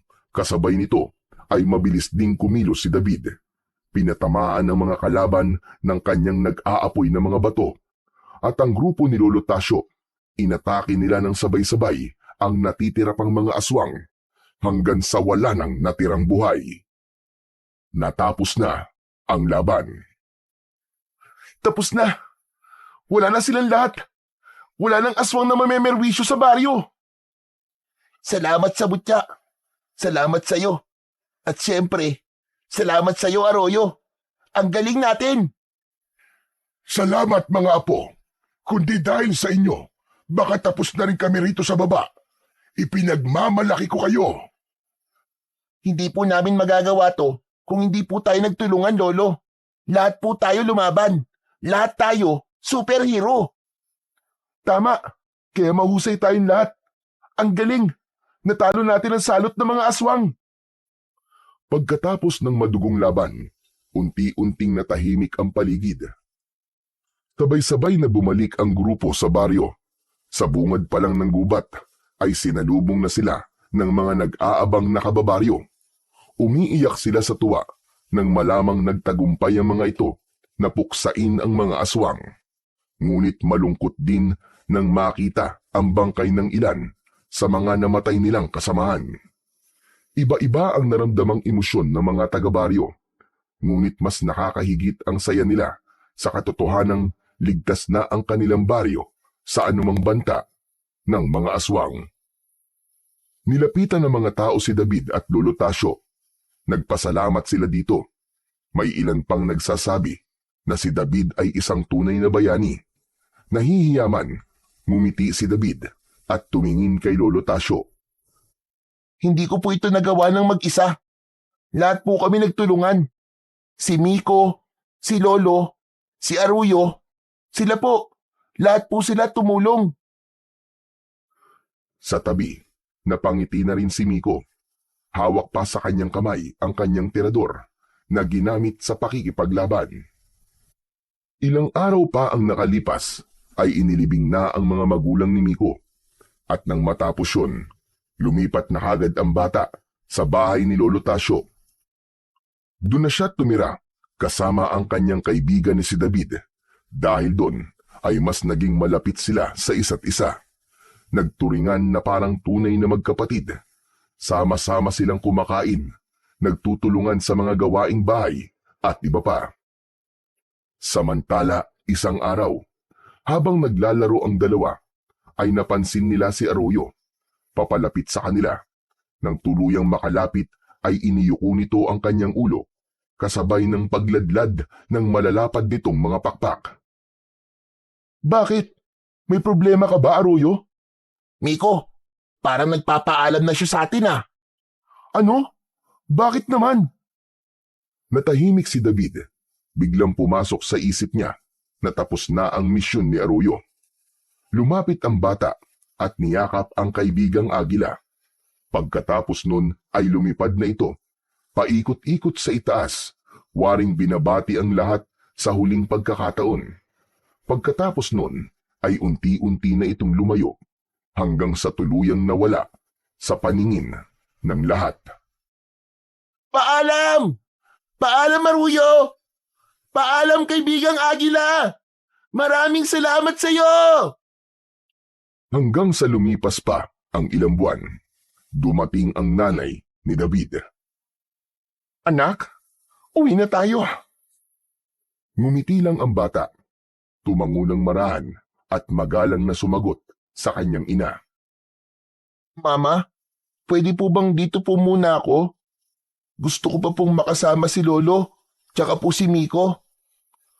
Napatingin si Aling Leticia kay Lolo Tasyo, na tumango rin at ngumiti ng may pag-unawa. Sige anak, kung yan ang gusto mo. Nakikita ko naman na mukhang masaya ka dito. Salamat po, Mama! Bago umalis ay nagpasalamat si Aling Leticia sa kanyang ama. Nakita niya ang malaking pagbabago ng kanyang anak at masayang-masaya siya sa bagay na yon. Nasabi niya sa sariling hindi siya nagkamali ng desisyon na ipaubaya muna sa kanyang ama ang kanyang anak.